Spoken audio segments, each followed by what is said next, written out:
Magandang umaga! Kumusta po? Narito po ulit ang update natin para sa lagay ng ating panahon ngayong umaga po ng July 18, 2025. Sa ngayon po ay lumakas na ang bagyong Krising na ating binabantayan at kasabay ng paglakas nito ay ang paglakas rin ng hatak nito ng habagat na siya naman pong magpapaulan sa kanluran ng Luzon kasama na ang Visayas at western section ng Mindanao. Ang bagyo ay nasa layo po ngayon ng 205 km east ng Tugigaraw, Cagayan na taglay ang lakas ng hangin na umaabot po sa 80 km per hour habang kumikilos po pa northwestward na nagbabanta na tumbukin ang mga isla ng extreme northern Luzon habang patuloy rin nitong hinahatak ang habagat na magpapaulan pa rin sa mas malaking bahagi po ng ating bansa. Sa darating na linggo ng madaling araw, posible po na makalabas na yan sa ating area of responsibility at tutumbukin naman po ang ilang bahagi ng China. Pero kasabay ng paglayo nito ay ang pagkabuo naman ng panibagong sama ng panahon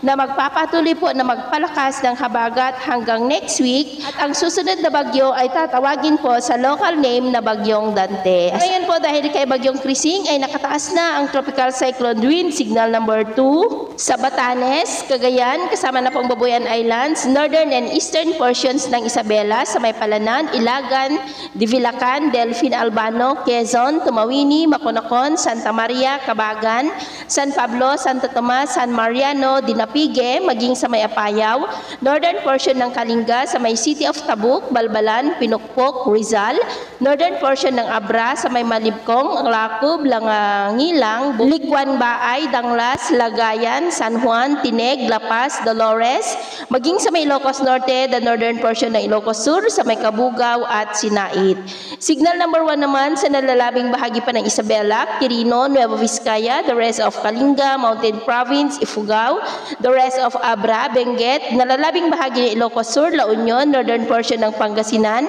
sa may San Nicolas, Natividad, San Quintin, San Manuel, Tayug, Sison, San Fabian, Pozo Rubio, Lawak, Binalonan, San Jacinto, Manawag, Mangaldan, Dagupan City, Binmalay, Lingayen, Labrador, Suwal, City of Alaminos, Balinaw, Anda, Bani, Agno, Burgos, Mabini, Dasol, Calasiao, Santa Barbara, Mapandan, Bugalyon, the northern portion ng Aurora sa may Dilasag,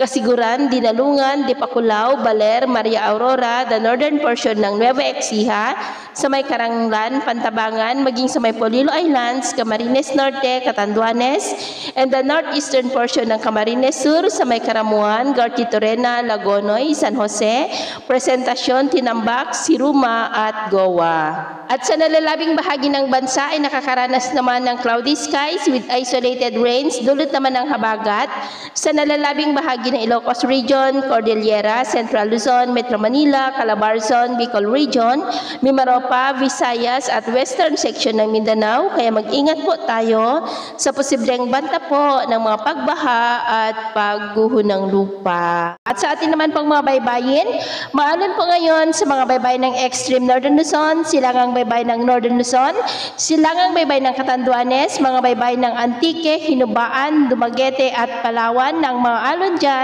ay posible po aabot hanggang sa 1.7 to 3.5 meters height at may banta rin po ngayon ng storm surge dyan po sa mga baybayin ng Isabela, Cagayan at Ilocos Norte, kaya mag-ingat po tayo.